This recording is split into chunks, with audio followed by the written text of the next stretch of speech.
लग्नानंतर होईलच प्रेम या मालिकेच्या पुढील काही येणाऱ्या भागांचे अपडेट जाणून घेऊया आपल्या आजच्या या व्हिडिओमध्ये.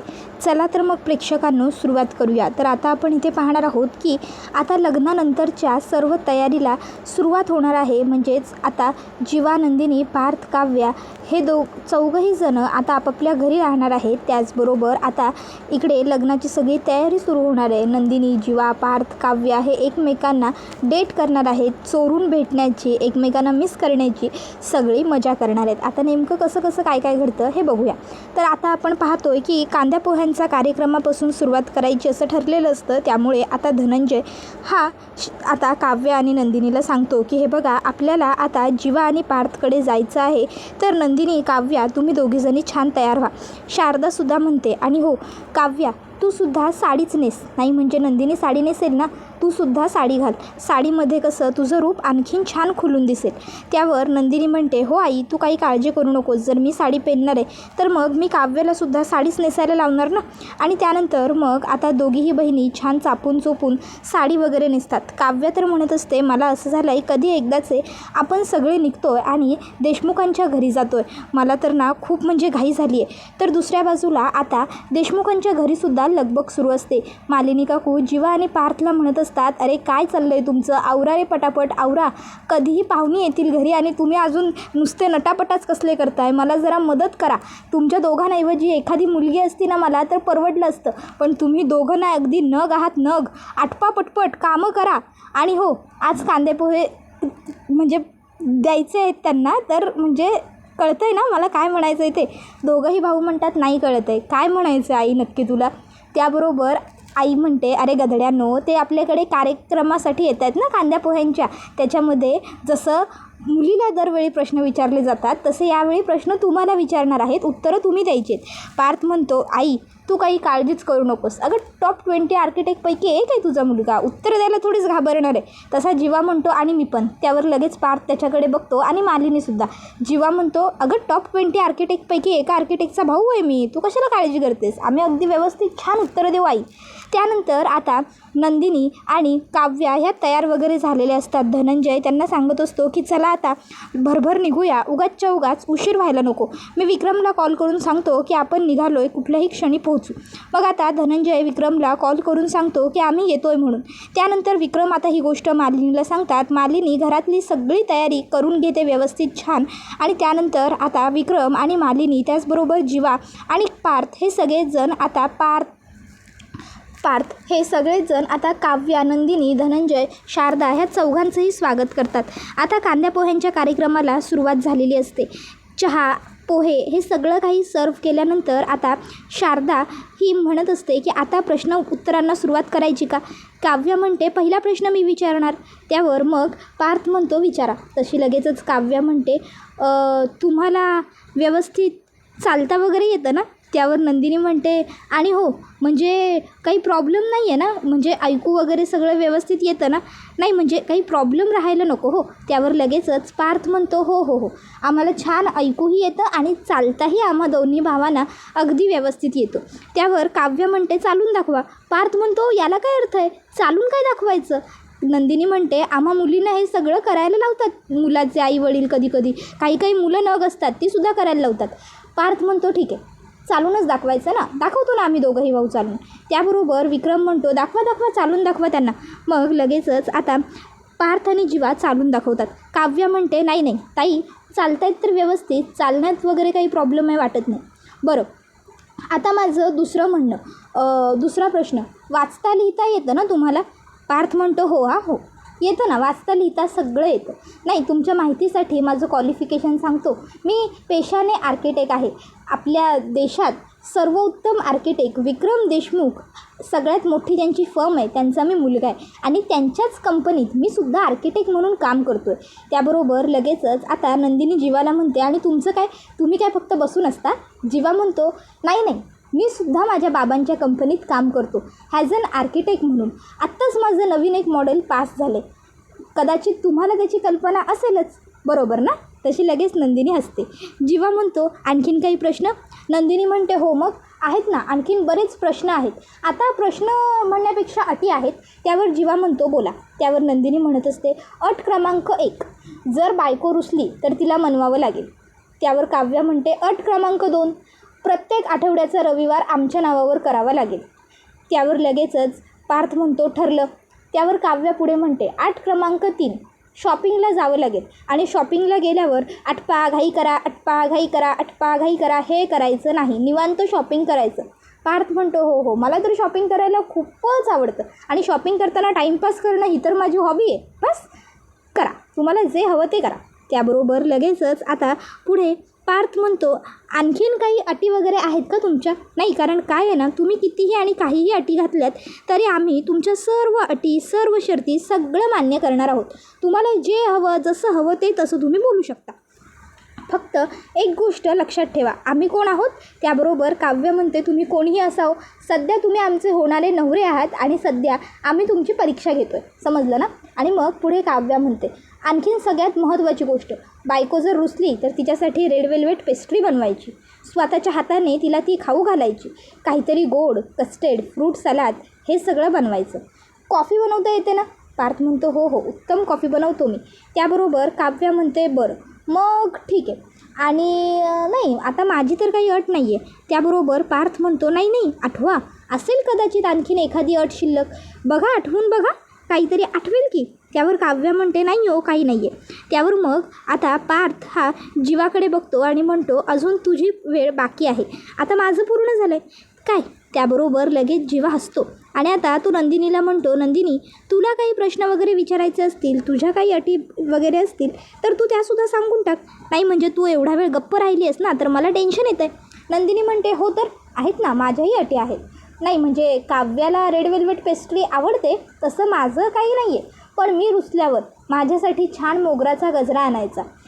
चूक कोणाचीही असली तरी सॉरी तुम्हीच म्हणायचं. जीवा म्हणतो, याला काय अर्थ आहे? नंदिनी म्हणते, संसार सुखी व्हायचा असेल तर हे युनिव्हर्सल ट्रूथ आहे की चूक नवऱ्याची असो किंवा बायकोची, सॉरी नवऱ्यानेच म्हणायचं. मंजूर आहे माझी अट?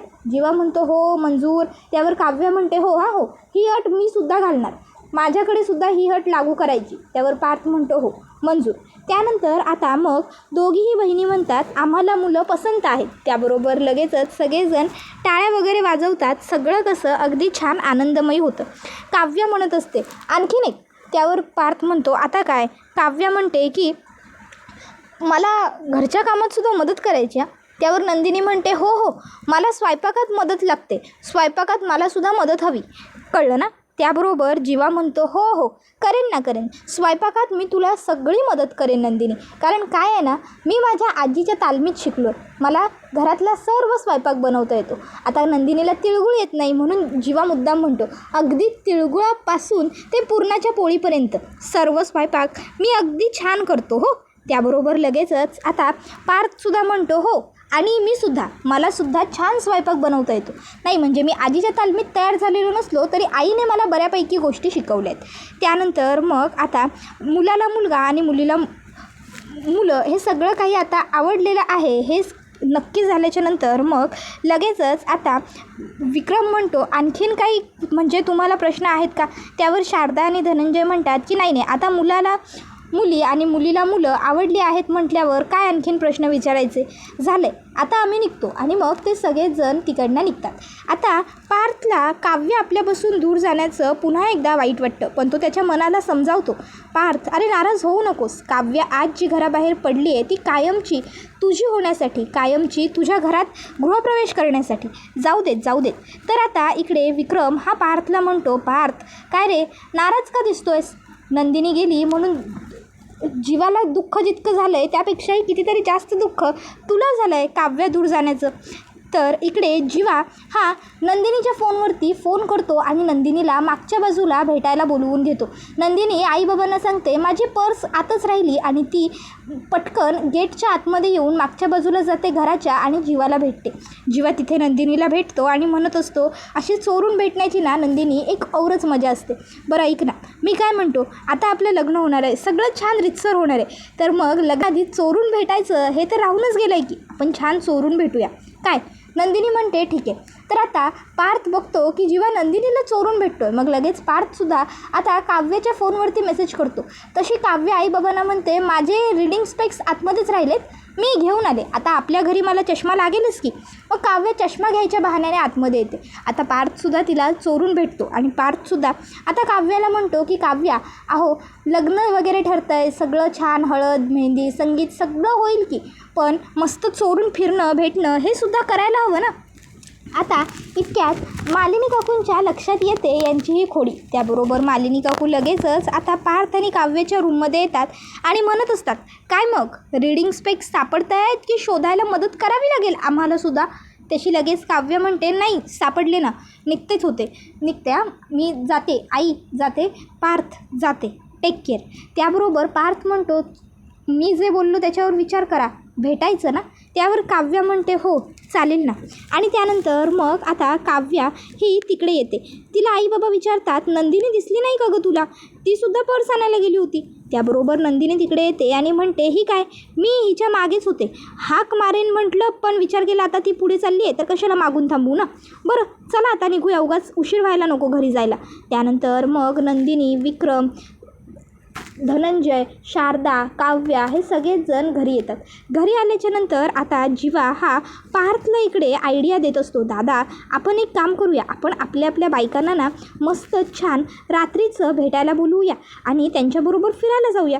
पार्थ म्हणतो, नाही नको नको, रात्री वगैरे नको, त्यापेक्षा आपण त्यांना दिवसातच भेटायला बोलवूया, म्हणजे नंदिनी आनंद निवासला जात आहेत सांगून घरातनं बाहेर पडू शकतील आणि काव्या कोचिंगला वगैरे किंवा मैत्रिणीकडे अभ्यासासाठी जात आहेत सांगून बाहेर पडू शकतील आणि मग छान आपण त्यांना मस्त फिरवूया, मस्त कॉलेजच्या दिवसांसारखं फिलिंगही येईल आणि सगळ्यात महत्त्वाचं म्हणजे आपल्या चौघांना एकत्र वेळही घालवता येईल. त्यावर जीवा म्हणतो, चौघांना? पार्थ म्हणतो, दोघांना रे. त्यावर जीवा म्हणतो, दोघांनाच? त्यावर लगेचच पार्थ म्हणतो, अरे म्हणजे आम्ही दोघं, तुम्ही दोघं असं. जीवा म्हणतो, ठीक आहे ठरलं तर मग. आणि मग लगेचच जीवा आता नंदिनीला कॉल करतो आणि नंदिनीला म्हणत असतो, नंदिनी तू उद्या आनंद निवासला जाण्यासाठी घराबाहेर पडलीस की तू आनंद निवासला न जाता मला भेटशील, आपण उद्या खूप मज्जा करूया, धम्माल करूया. अगं लग्नाआधी कपल्स असे भेटतात आणि मजा मस्ती करतातच की, आपलंसुद्धा करायचं वय आहे आता. नंदिनी म्हणते, ठीक आहे. आणि मग नंदिनी आणि जीवा हे मजा मस्ती करणार हे ठरतं. आता हे सगळं काव्याच्या समोरच ठरतं. काव्य विचार करते, हे देशमुख कुठे राहिले. नंदिनी ताईला तर जीवाने फोन केला, मला काय अजून यांनी फोन नाही केलेला की हे मला भेटायला वगैरे काही बोलवणारच नाही आहेत. त्याबरोबर पार्थ आता लगेचच काव्याला कॉल करतो आणि पार्थसुद्धा काव्याला सेम टू सेम म्हणतो, काव्या अहो हे सगळं तर ठीक आहे, पण उद्या तुम्ही कोचिंगला न जाता माझ्याबरोबर फिरायला याल का? अहो खूप मज्जा येईल आपल्याला. आणि असं खोटं बोलून आईबाबांना न सांगता घरातनं बाहेर होणाऱ्या बायकोबरोबर फिरायला जाणं, होणाऱ्या नवऱ्याबरोबर जाणं खूप इंटरेस्टिंग असतं. मग काव्यासुद्धा होकार देते. दुसऱ्या दिवशी जीवा नंदिनीला घ्यायला गेलेला असतो. आनंद निवासच्या गेटपासून थोड्याच अंतरावर तो थांबतो.